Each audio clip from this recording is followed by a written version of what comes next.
National Weather Service in Austin, San Antonio has issued a severe thunderstorm warning for northwestern Williamson County, Burnett County, until 9:15 p.m. Central Daylight Time.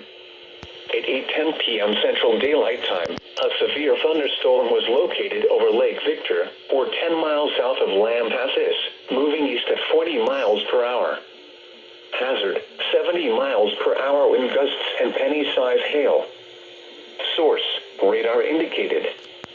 Impact, expect considerable tree damage. Damage is likely to mobile homes, roofs, and outbuildings.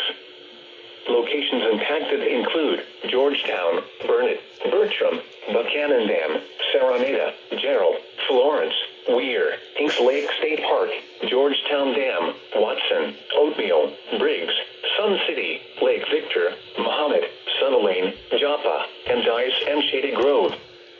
A tornado watch remains in effect until midnight Central Daylight Time for South Central Texas.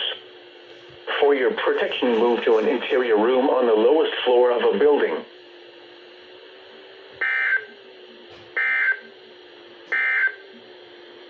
Wind advisory.